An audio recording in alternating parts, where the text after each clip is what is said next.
welcome to the NISM Masterclass. I am your host, Sashi Krishnan. Our purpose at NISM is capacity creation for the securities market ecosystem, and as part of that purpose, we sit down with the gurus of the securities market to learn from their journey and understand how their journey has happened over the last couple of years. And I'm sure we'll all benefit from the conversations that we're going to have today. My guest for the day is Professor Jayanth Varma. And Professor Varma has been teaching for 37 years at the Indian Institute of Management, Ahmedabad. And his areas of expertise are in the capital markets, fixed income, alternate investments, risk management, corporate finance, and many, many more such areas.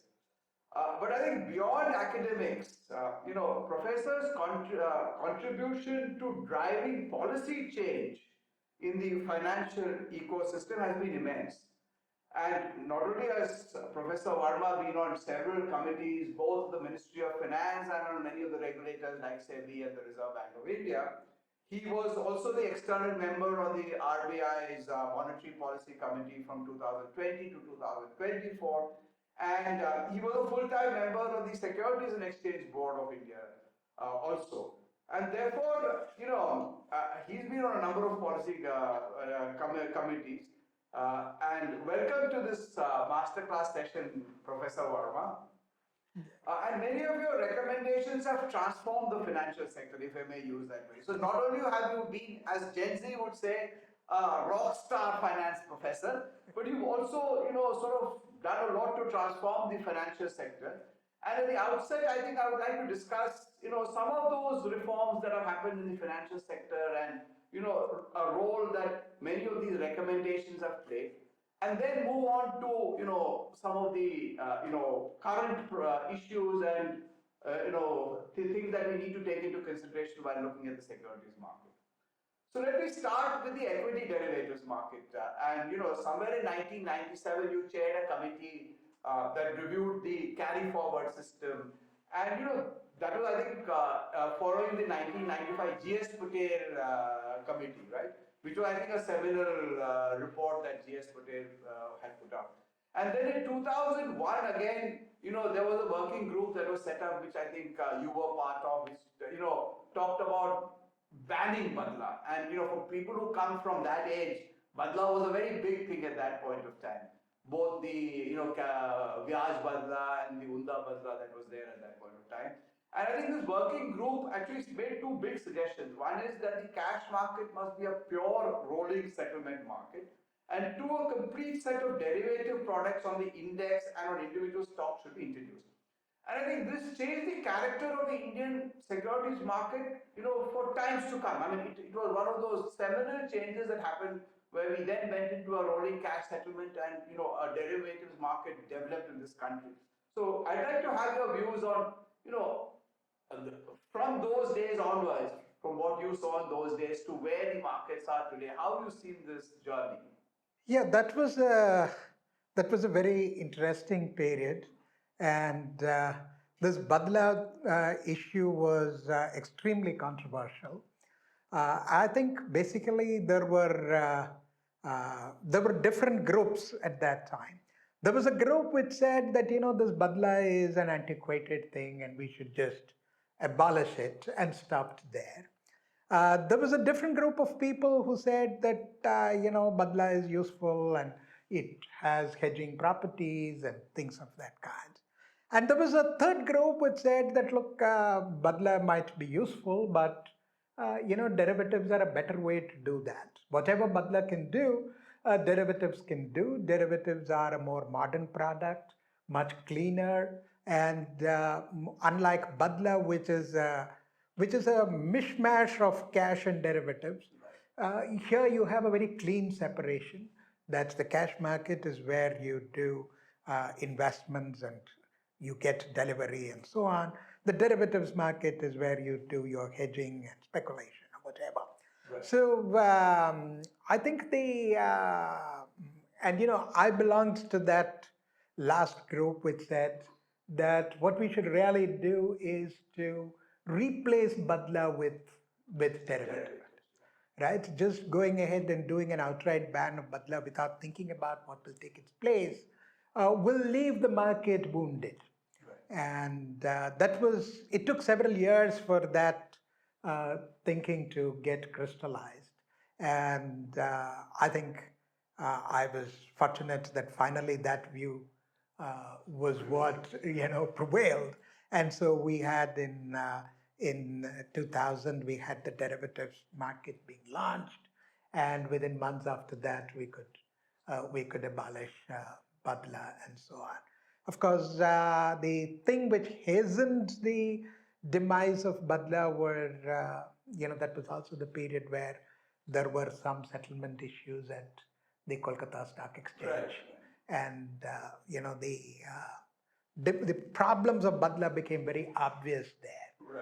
So the way I looked at it at that time was that yes, Badla has elements of a derivatives market, but what it lacks is the risk containment systems that a derivative market has.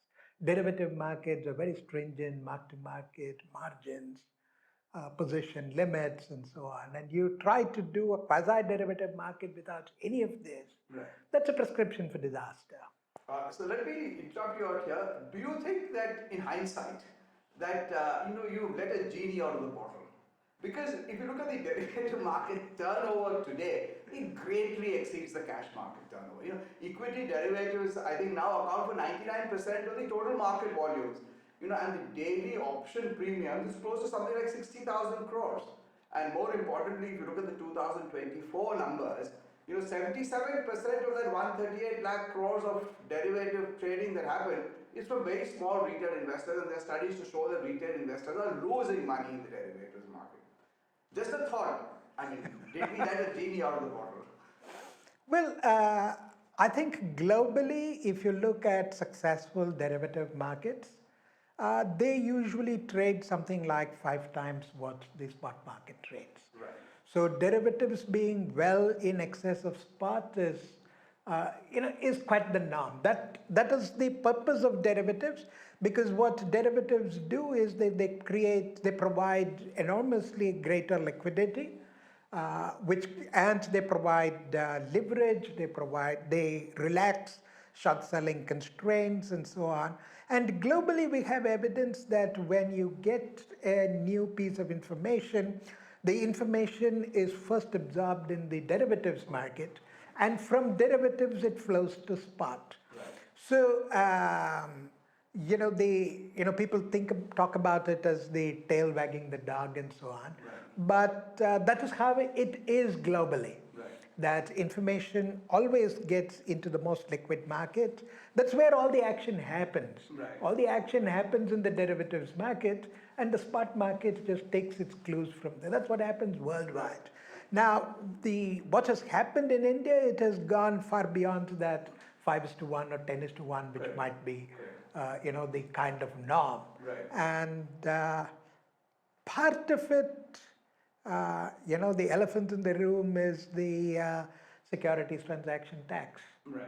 And that pushes a lot more volumes onto derivatives. So something like 5:1 or 10:1 would have happened normally. The rest has happened partly because of the frictions of tax which are there in the spot market. Right. Part of it is also because leverage in the spot market is extremely difficult. Okay. For a variety of regulatory and other reasons, it's very hard to get leverage in the spot market. So whatever leverage trading would have happened in a spot market in other countries in the world, where leverage is more easily available, that also migrates to derivatives. So therefore, risks that could arise out of such huge leverage getting into the derivatives market in, say, India, pose a problem for us?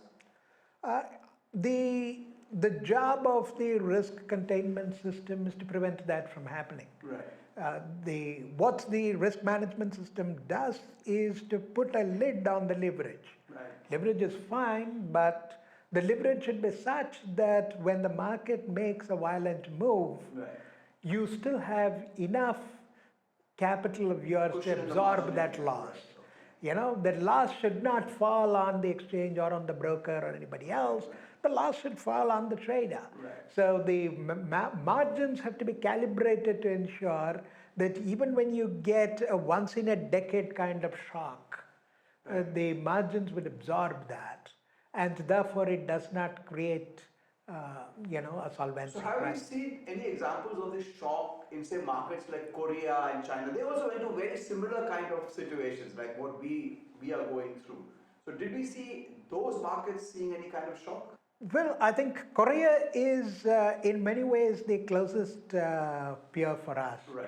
Korea also has a very large derivatives market, Right. much larger than spot. Right. It also has very large retail participation and so on. Right. But I think they also had very robust risk containment systems, Okay. which have allowed them to prevent this from creating a problem. So, moving away from equity derivatives for a moment, sir, the interest rate derivative market unfortunately hasn't taken off too well in this country. And, I think you in 2003 itself were a member of a SEBI committee that looked at, exchange traded interest rate derivatives, if I remember right. And I think soon after that committee report, the NSE did come out with a, if I'm not mistaken, a 10-year bond future. And that was the beginning, but it really hasn't taken off in a very, very big way. But more importantly today, if you look at say the insurance sector, they are trying to do a lot of trades in the FRAs and in strips and stuff like that, which calls for a vibrant interest rate derivative market. So what are your views on that, and how do we make that a more vibrant market?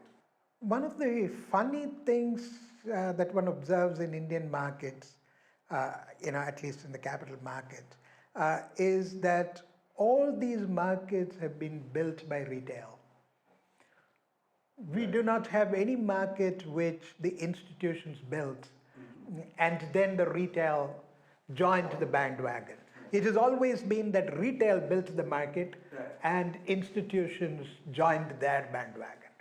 And that is true about equity derivatives. Globally, the biggest demand for index futures or something like that comes from institutions.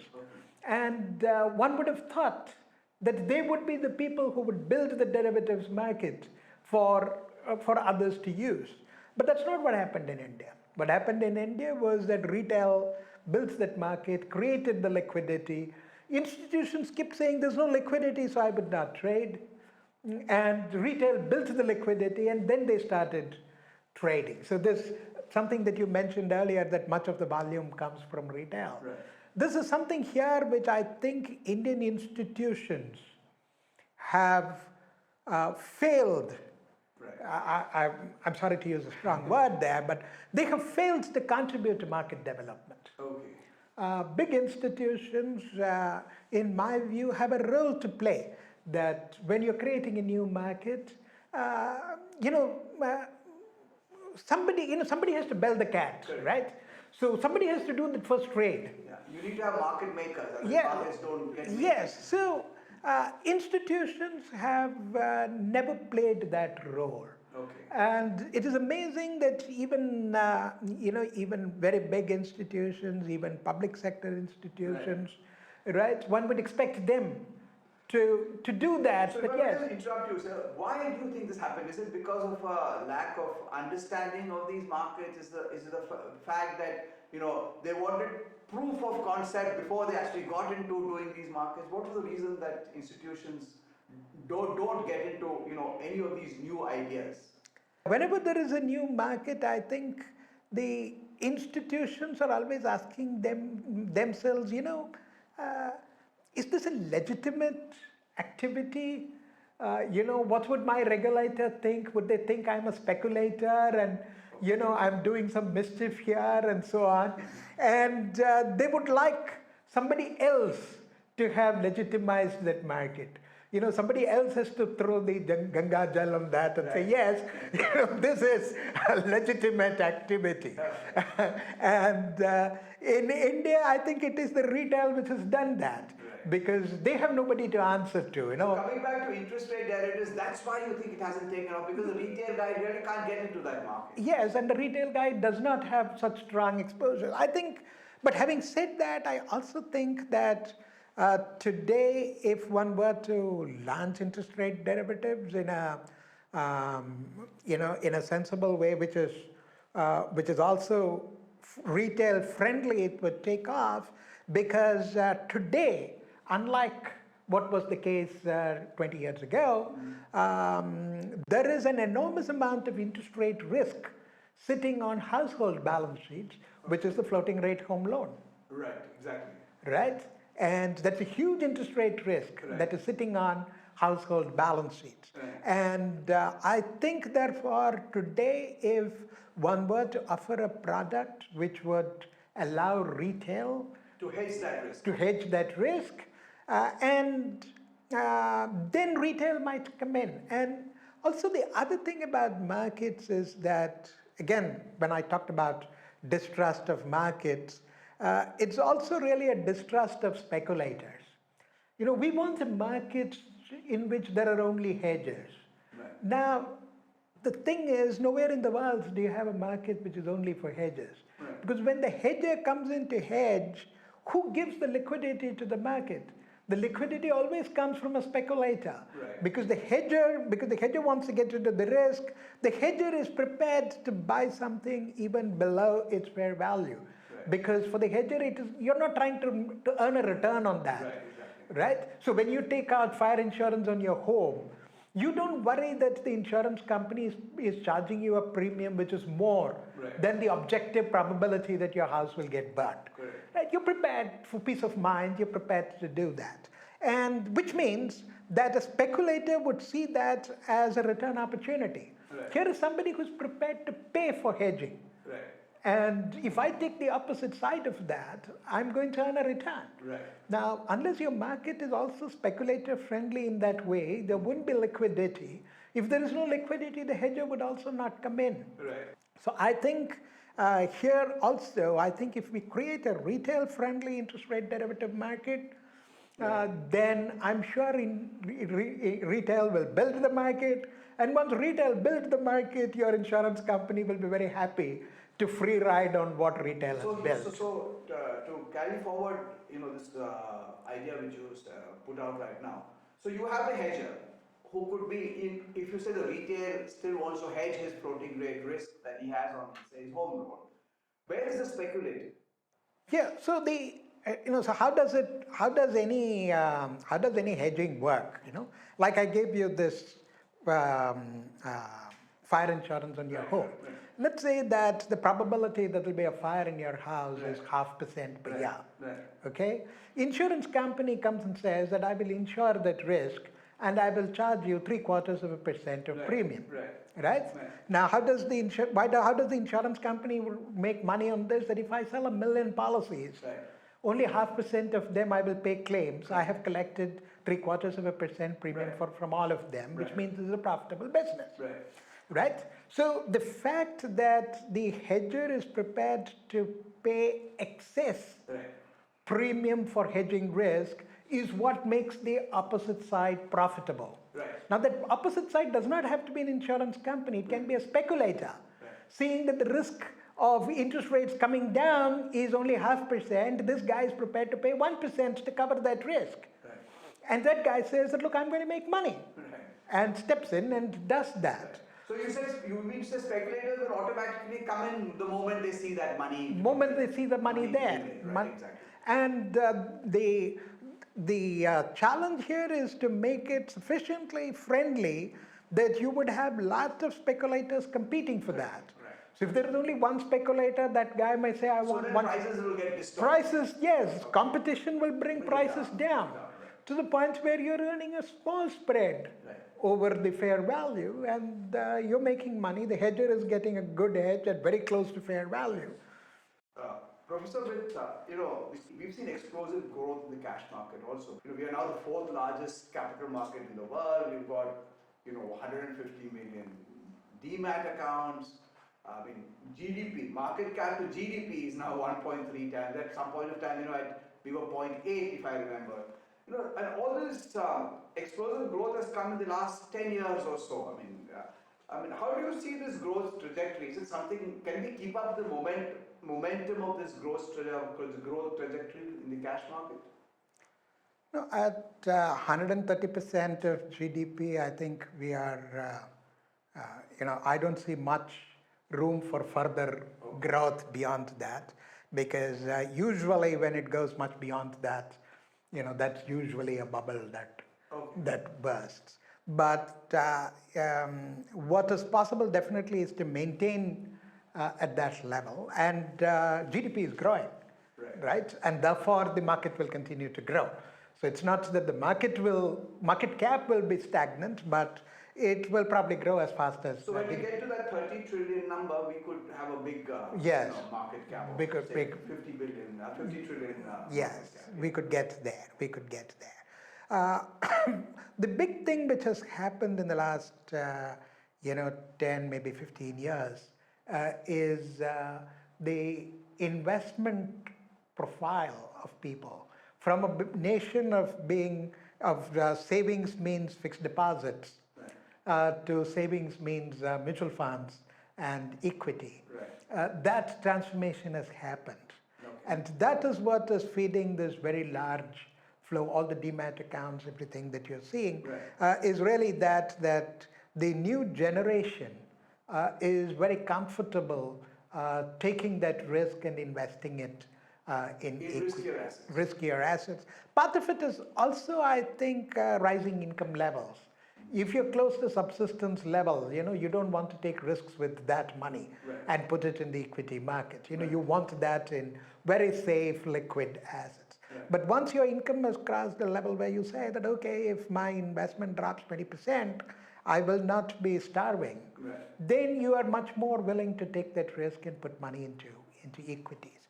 So the huge amount of flow that's coming in through I think it's mainly through mutual funds, the SIPs of mutual funds. It is coming in through the retirement products. So a lot of this new pension scheme money is allocated to equities. Even the Provident Fund, EPFO money is allocated to equities.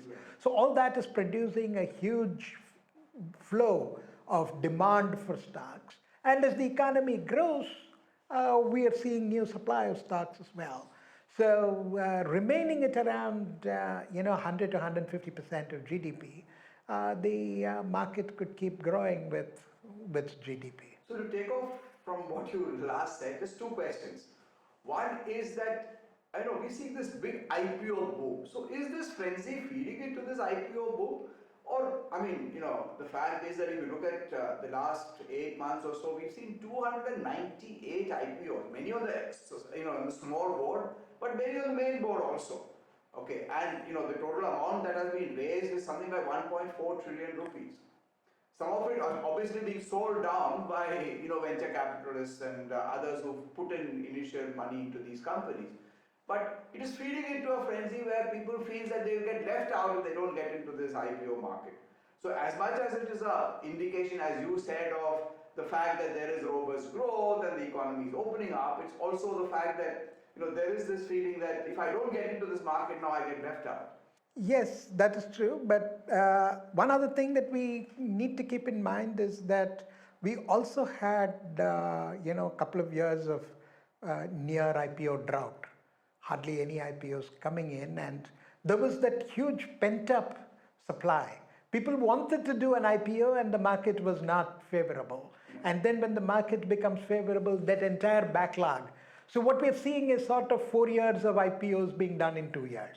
That is one thing that is happening. But it is also true when you look at global evidence that IPOs tend to happen in periods when people are more bullish than they ought to be. So one of the kind of research evidence all over the world across, you can take 100 years of data for some countries is this, that if you buy in an IPO and hold it for 5 years, you would usually lose money everywhere in the world. Okay, so at one point I used So to. when do you start making money after investing in So IPOs tend to happen in markets which are, or at least in sectors which are in sort of bubble. The entire economy does not need to, the entire market doesn't need to be in a bubble. Right. But the particular stocks which get listed Right. are very close to a bubble. And then 5 years is enough time for the bubble to deflate. Right. So, at one point I used to joke that your prospectus, instead of listing 10 risk factors and so on, Right. should simply have one line which says evidence from all over the world. Says that if you invest in an IPO and hold it for 5 years, you would lose money. That's a kind of warning that yes, you're buying into this IPO because you are in that. Right. So globally, there is this hot IPO market, cold IPO market. So like we had 2 years ago, nothing coming in.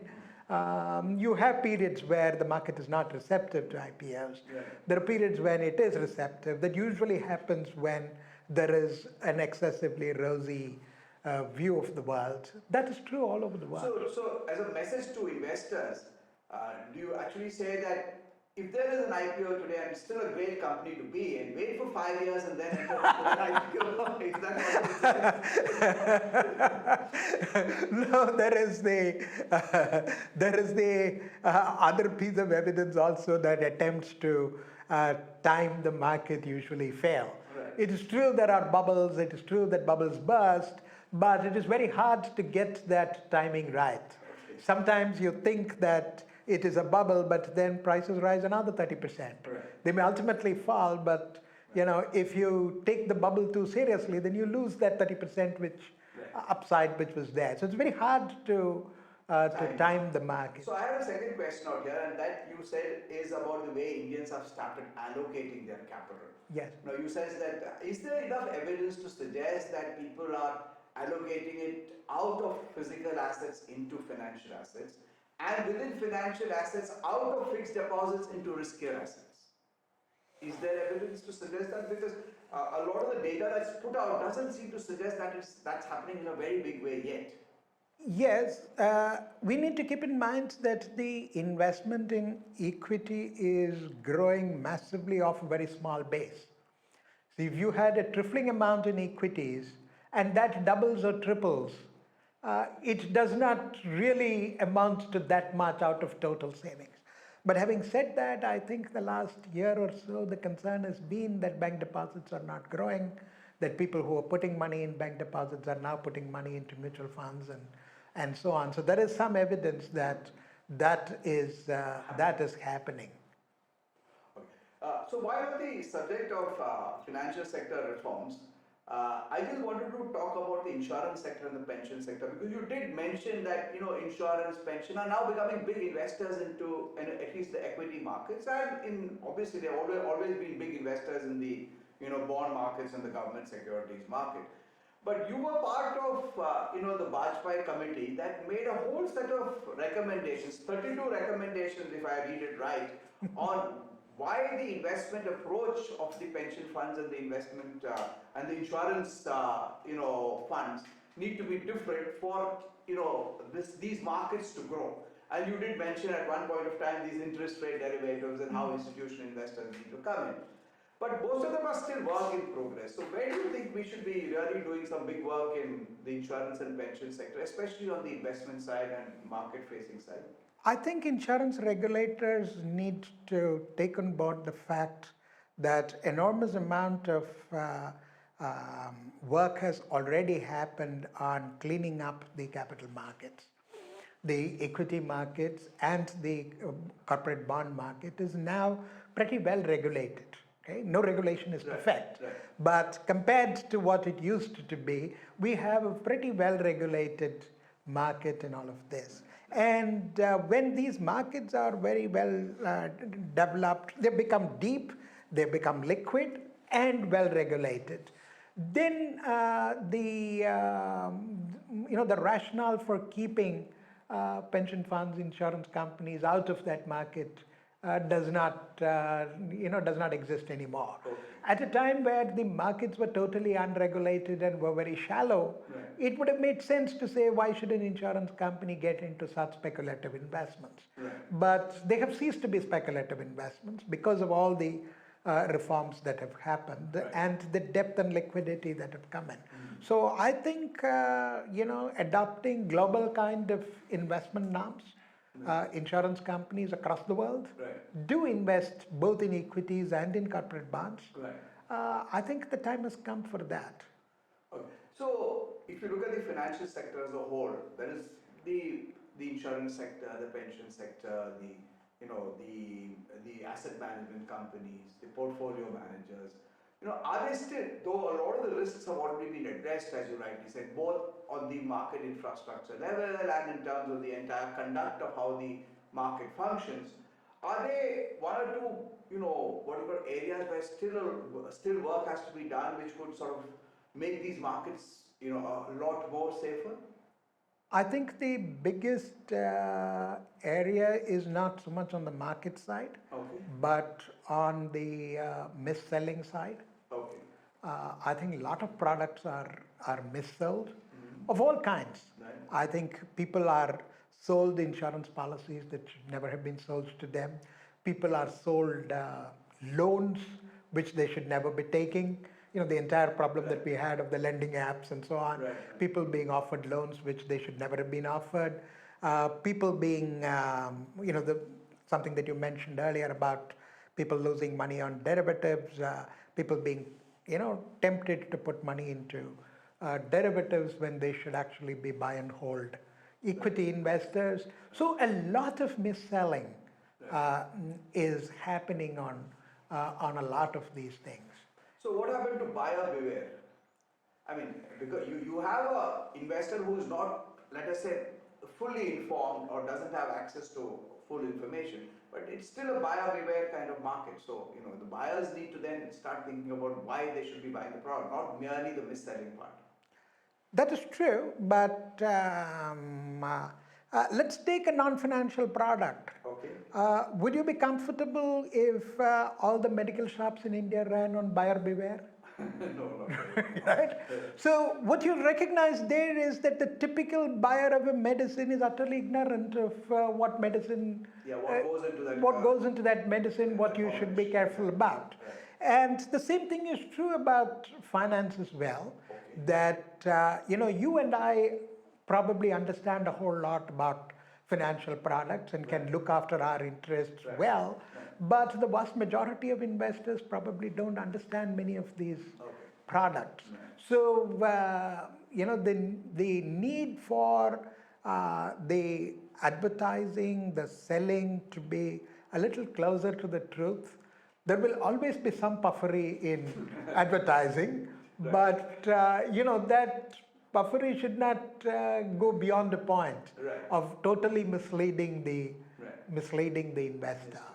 And I think that is what is That is what's needed. So we need to do a lot more work in, bringing in people to offer the right product to the investor that sort of meets his needs. Yes. And I think many of the people who sell also don't do this needs analysis. Absolutely. And that profession, I think you talked about FPSB, right? I mean, that's an attempt to create that profession. Right. No, these are very long-term investments, So we look at what we did in 2000, the benefits of that are coming now, right? It doesn't happen in 2 years, 3 years. So you have financial planners being created. It'll take 5 years, 10 years for them to make an impact. But that is, those developments are in the right direction.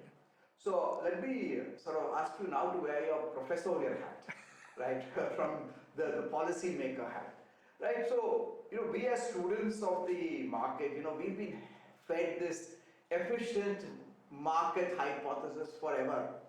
And then, we have, the derivatives that finance professors have then taught us is the, CAPM model and things like that. I remember a quotation from Warren Buffett where he said that I'd be a bum on the street with a tin cup if markets were always efficient. And Charlie Munger also went on to say that the key to beating broadly efficient markets is to act only during occasional bouts of irrationality. And you've talked about both irrationality, efficient market hypothesis, etc. As a portfolio manager, if I were a portfolio manager managing a mutual fund portfolio for small investors, I really can't wait for those bouts of irrationality where markets correct significantly, and yet I need to keep putting in money as and when it comes. How should from a theoretical perspective, somebody handle such a kind of situation? So I think the quotes that you mentioned, the idea of that is that markets are efficient most of the time. Right. And therefore, the way I look at it is always that one should start from the presumption that the market is efficient. Right. And that's a presumption that you can refute. Right. But you must have strong evidence to say that, look, the market is mispricing the stock. And therefore, I'm going to buy a lot of this stock because it is underpriced. You have to have an enormous amount of analysis, and only then can you come to that conclusion. You can't say that, my gut feel is that this stock is underpriced. Chances are that the market is more efficient than your gut feel. It takes a lot more effort to get down to that point where you say, I have caught the market wrong here. So, to my mind, the efficient market hypothesis is primarily a prescription of humility. Right. Saying that however smart I may be, I might have an MBA, I might have a PhD in finance, chances are that on most things the market has already figured things out. And exceptions would be there, but then I need to demonstrate to myself first that I have found that exception where the market is inefficient. So what that leads you to is investment portfolios which are pretty close to the market. Right. And that is what you would see, even these actively managed mutual funds. If you compare their portfolio with the market, right. What you would get is that, 75% of that is the market index. And right. then, 10-20% they're playing around, underweighting the stock, overweighting the Right. stock, and Right. so on. Right.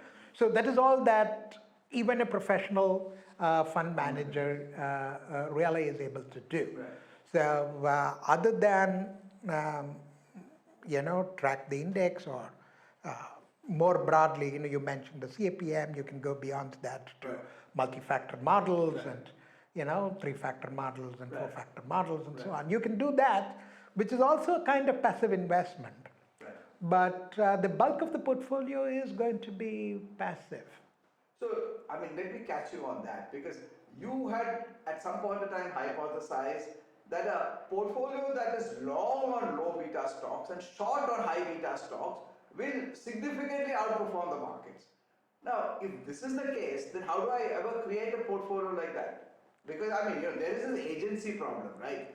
I need to get close, which you were mentioning, that I need to get close to the market. 75% of my sort of entire portfolio mirrors the market, right? And more importantly, most of this can only work if you've got very long-term horizons. If you want to have, so significantly deviate and get into low beta, it can work if you have long-term horizons or you don't have any portfolio turnover. But many of that is not in your hands, because you have an investor who comes in, he stays for 5 years, he stays for 5 months, we don't know. He may take his money out, you have to act accordingly.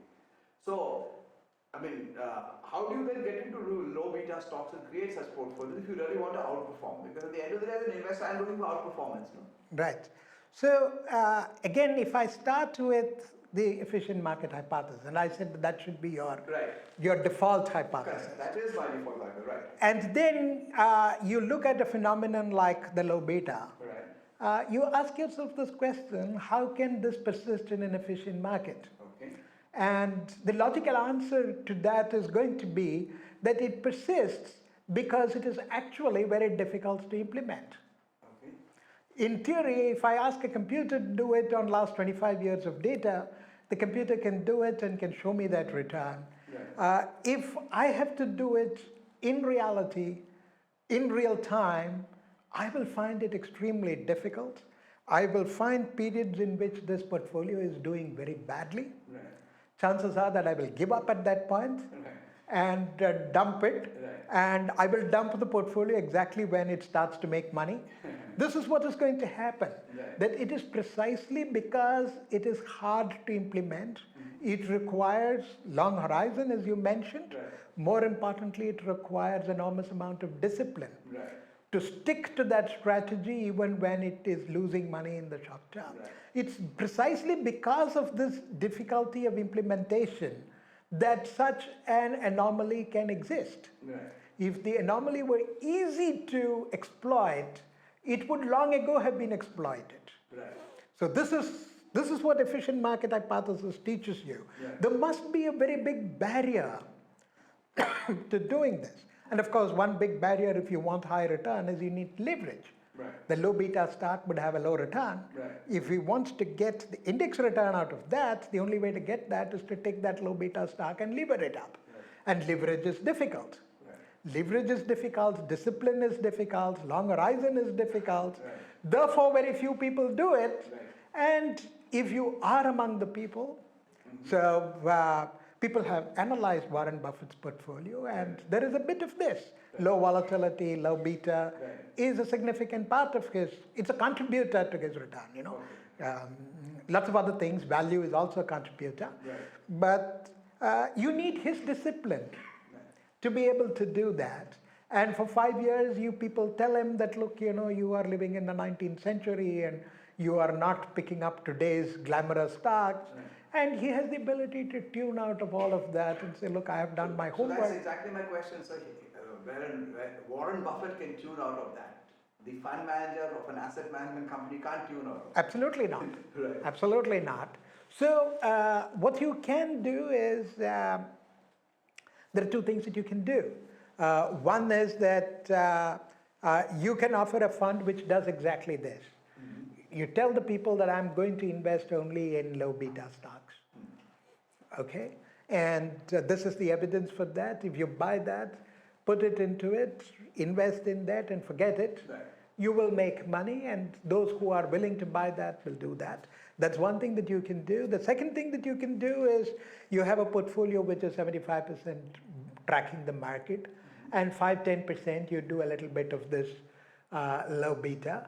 You will do something that will not scare away your investors, and maybe it will juice up your returns a bit and so on. So you can take a fund which is largely a market tracking fund and give it a value tilt. You can give it a low volatility tilt.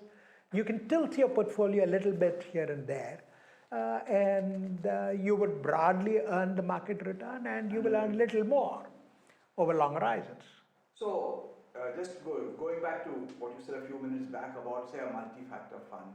You see, factor investing now has become fairly popular in India. Not fairly, it's picking up, when I put it right. We already today have something like 47 factor funds, which mutual funds are offering. Assets under management are still around 30,000-40,000 crores. They're not very, very large, but I think it's something that will pick up. But somewhere from what I heard you say, you seem to suggest that value is one factor that will work very well. I mean, low beta value, which will work very well. But then people offer, momentum funds, people offer, quality factors, people offer volatility. They offer a whole series of factor funds. What's your opinion on that? Or should we only stick to value funds? No, I think momentum also has a lot of empirical evidence for it. In India, momentum does very well. My colleagues and I had a paper on quality factor as well. Quality also does well in India. The way I look at it is that, there is a transformation that has happened across the world in asset management, which is a shift to passive investing. Okay. Globally today, the US today, for example, the passive funds have crossed 50%. Half of the mutual fund industry in the US is passive, and only half is active. I think we are in the very early days of that transformation in India as well. One of the things that drives this is the realization that, look, the market itself gives a fairly decent return. And the evidence that active funds do more is very limited. That's one. Second is cost. Passive funds are dirt cheap. We're still not at global levels, but we can already see how many index funds in India are very, very cheap. Right. Not as cheap as S&P 500 ETF, but I think we are headed there. Right. That the war on costs. There are funds that charge 7 basis points. Yes. So the war on costs is happening, and the recognition that purely passive investing and lot of this momentum and all that is passive in that sense. It's a formula. Right. It's a computer algorithm which says what stocks to buy, what stocks to sell, and computers are dirt cheap. Right. You don't have to hire 100 MBAs to track stocks, do DCF analysis and all that. So what happens to your job? Right. So the active universe never shrinks, never goes away. There is a paradox there as well. That why is the market efficient? Right? The answer to that question is that the market is efficient because there are a lot of very bright people doing very careful analysis. Now, if everybody just says I buy the index, then there is nobody doing that Right. fundamental analysis. Right. If there is nobody doing that analysis, why would the market be efficient? Right. So in equilibrium, you do need, Right. you can debate the percentage. Yeah. Do you need 10%, 20%, 30%?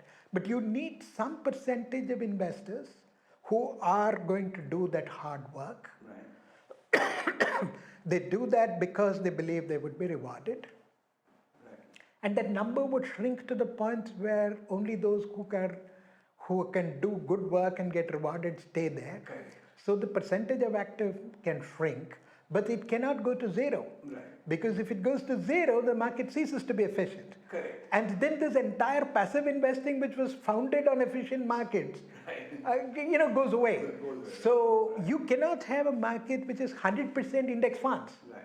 because then there's nobody doing fair pricing. Right. So, but that percentage in India is going to drop the way it has dropped elsewhere in the world. Right. You don't need 80% of people doing active investing. You probably need only 20%, 25%. So we will get there. Right. And in that process, we will see a lot of these. We will see small cap funds, large cap funds. You will find industry funds, all of which say that, look, I'm just going to track this index. My cost is only going to be 20 basis points. Okay. And then the investor also knows what the investor is getting into. Right. The investor is getting into a bunch of IT stocks. Fine, I understand that. I'm doing it. Right. So a lot of the market is going to shift there. Okay.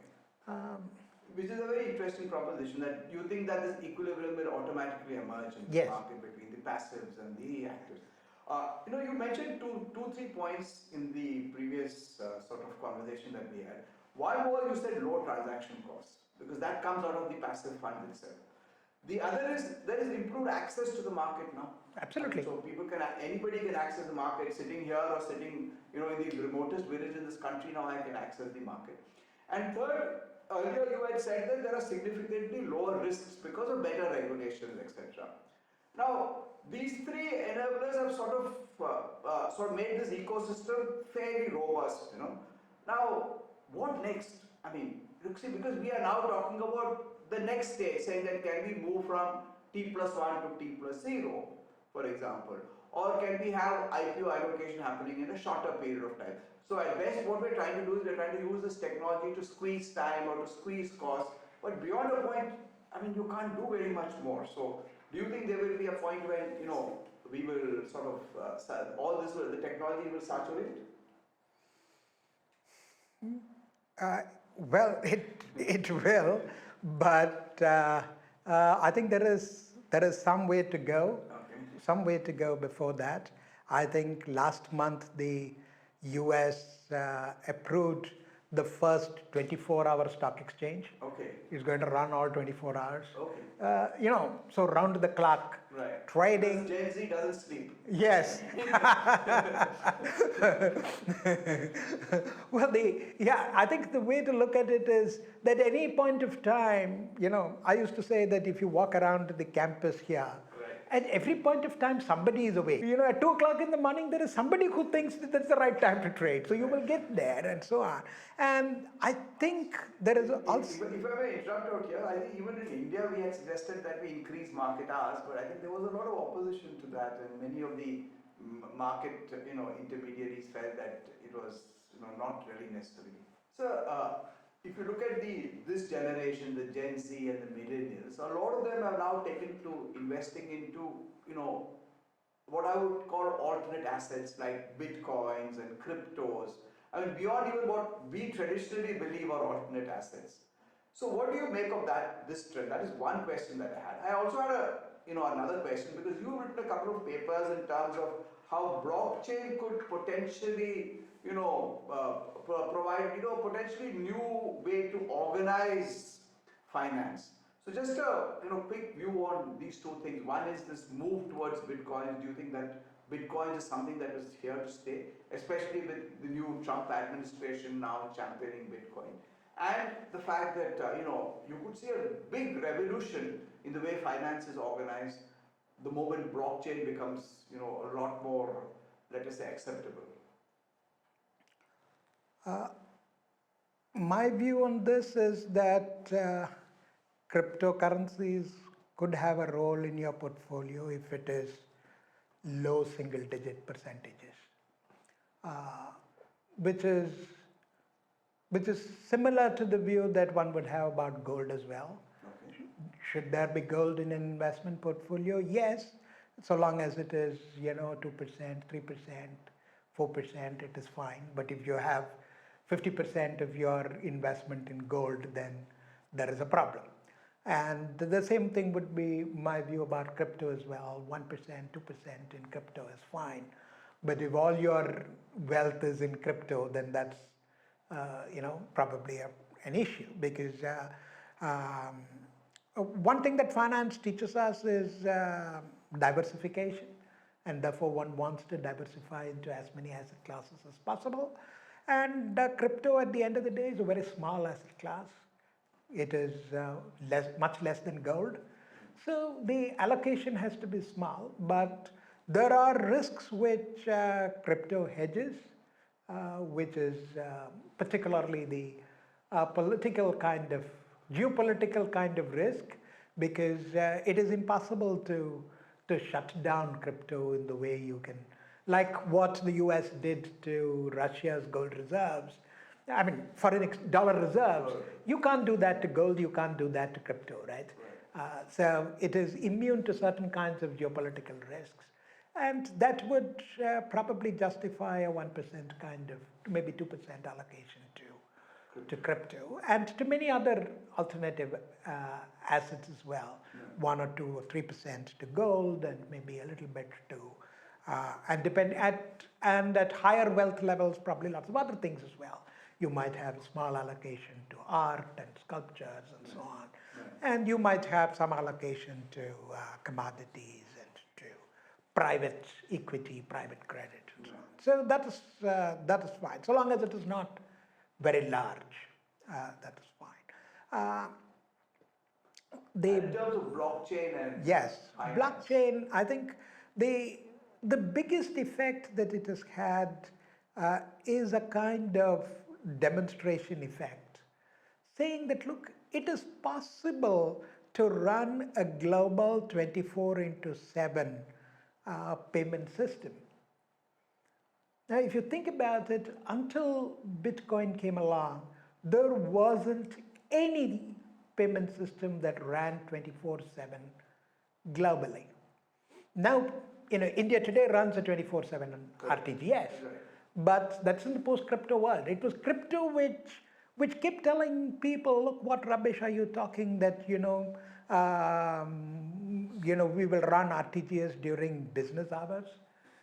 And here we are running this globally decentralized. It is running 24/7. There has been no problem. And the pressure mounts. Right. And it's not only India. I think the pressure will mount on the US to run a 24/7 Fedwire system and so on. Right. So that is, and 24/7 exchanges are also coming out of that. Right. If I can trade Bitcoin 24/7, why is it that I can't trade NVIDIA? Right. That question is going to come, and then you realize that you don't have a good answer. Right. You say, no, it will be inefficient, it will create problems. You look, Bitcoin, nothing happened. Right. Then what is this imaginary dragon that you're worried about? So that demonstration effect has definitely been there. and it is forcing a lot of financial institutions to rethink how they work. And well, why can't we have a 24/7 stock exchange? These questions would come because they would come when somebody demonstrates something running 24/7. If everything in the universe is running only 9 to 5, 5 days a week, then nobody asks why not do differently. But here is something running like that and does that. Put a spotlight on transparency and everything on the blockchain is public. Bitcoin, every trade that happens is public. Now, why is your banking system so opaque? Why can't that be public? Um, and you start asking questions like, during the global financial crisis, if I knew every single loan that, let's say, Citibank had given, would I have been better able to analyze the solvency of Citibank itself? So what can be achieved by transparency? The traditional financial system has relied on opaqueness and a regulator ensuring that things are right. And Bitcoin says I don't need a regulator if I have radical transparency. Whole world can see it. Then I don't need a regulator. I don't need lots of things. So that is also a pressure that is going to come of. I'm not saying you get rid of regulators, but at the margin, you ask whether some regulations can be replaced by greater transparency. That's the second effect, which I think is going to come from the blockchain. The third thing is its decentralization, which I think is becoming more salient as we see cybersecurity incidents. When you create huge centralized systems, you're creating single points of failure. Right? If you ask this question, what would happen if something went wrong to NSDL? I mean, we have lost our entire capital market, right? There is only one, source of the truth about who owns what stocks. Right. And Bitcoin comes and says, you destroyed 10,000 computers which were running Bitcoin, nothing happens to me. Because there are 10,000 other computers which also had the same data. Right. So the data is replicated across tens of thousands of computers all over the world. It is impossible to hack all of them. Right. You can hack any one of those computers easily, but how can you hack every single computer that is running the the Bitcoin protocol? That is impossible. Right. So decentralization, replication, and duplication of data as a safeguard against cyber hacking. Right. That is also something where Bitcoin is pointing the way, and it is saying that without any regulator, without any aircraft carriers and nuclear missiles, we have kept the integrity of the Bitcoin blockchain for more than 12, 13 years now. Which means that this alternative system of engendering trust, of trust via transparency, and integrity via the decentralization, these are viable things. If somebody wrote a paper saying that this is possible, nobody would think about it. But somebody creates Bitcoin, that is what Satoshi Nakamoto did, created it, it runs for 12 years, despite governments wanting to shut it down. I think China at one point wanted to shut it down. And what could they do? They could do nothing. You can shut down all Bitcoin in China, it runs elsewhere in the world, So some of these features, so three things I hear you say. Yes. One is the demonstration effect, yes, which is very, very important. Two is radical transparency. I Yeah. heard that word, radical transparency, because that is what will drive other systems to change. Yes. And third is, you said, the fact that decentralization is possible. Yes. Okay, that's very interesting. So just to move on, I had just one or two more questions. One is this is more from a macro perspective. You've said that India is at a stage where it needs to grow, And we seem to have all the ingredients to actually grow, including the fact that we've got a huge demographic benefit that will sort of last us for the next couple of decades. And do you see, double-digit growth in India over the next decade? And more importantly, what will be the impact of this double-digit growth on, wealth creation and how the security markets will transform?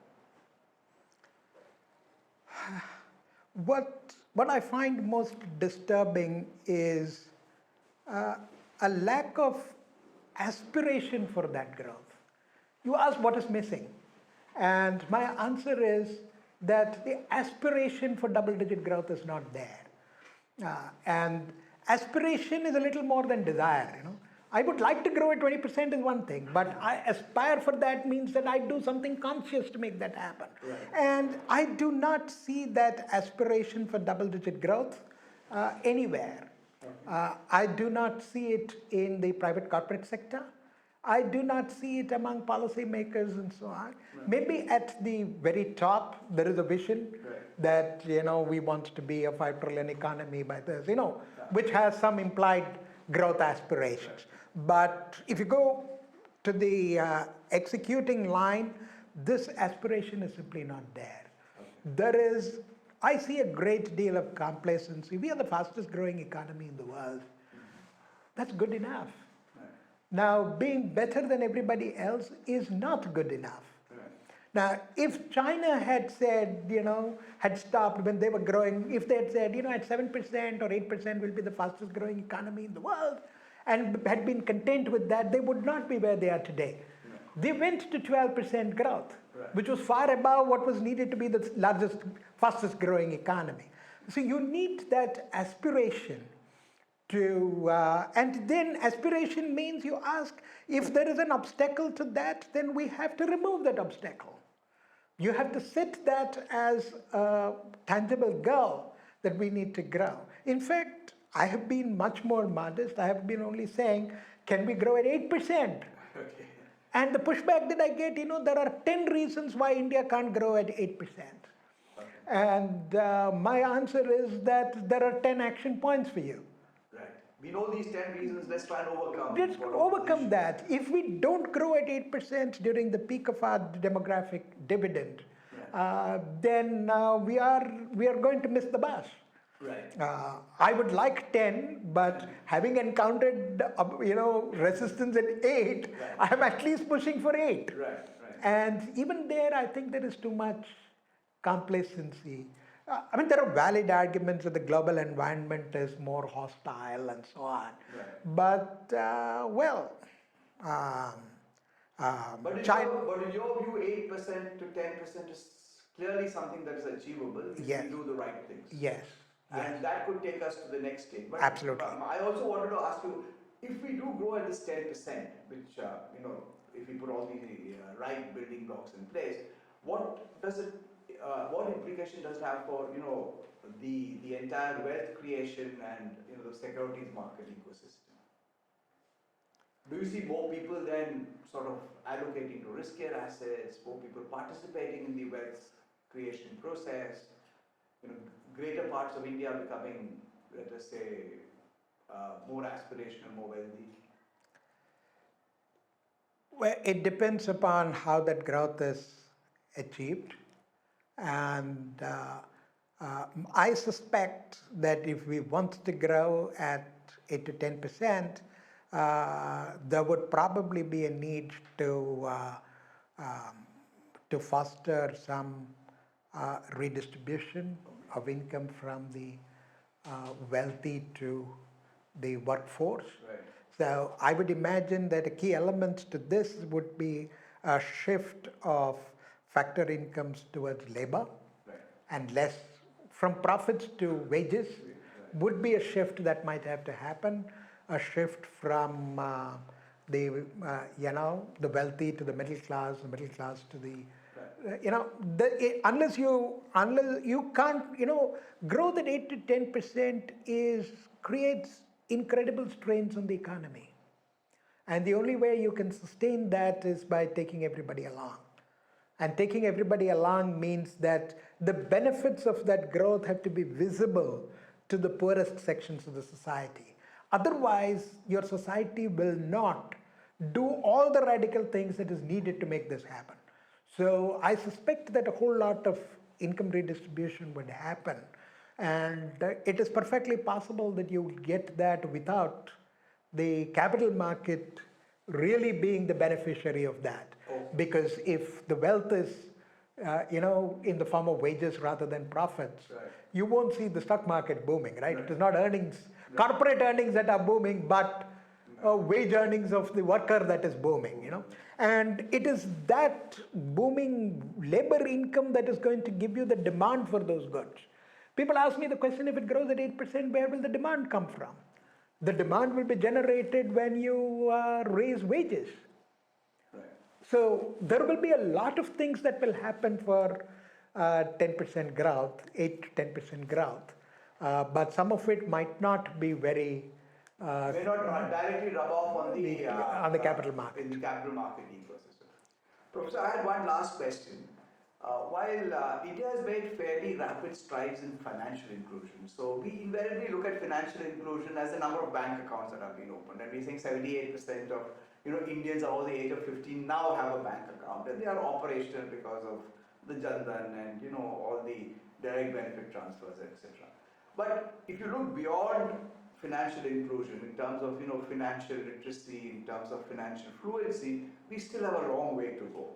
Now, from a capacity building perspective, in terms of improving financial literacy, improving financial fluency, what do you think needs to be done? Because that will make a big difference to the security market ecosystem.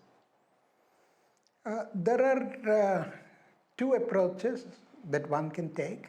One is to bring in financial literacy into the school curriculum. Okay? That is the point at which we are teaching them physics and history and so on. And then you put in financial literacy as something that is there, and that sends a signal to young minds that this is also something important. Right. So that's the signal that it sends, and it prepares them for learning something in future if you require it. The second thing that I think is needed is we need a lot more of the financial literacy very close to the decision point. So, take your example, somebody is, doing a derivative trade for, 60% of his or her net worth or something. Right. One needs some, literacy, financial literacy intervention very close to that decision point. Okay. Of, telling them, warning them, whatever, about what are the ways to actually create wealth at the individual level.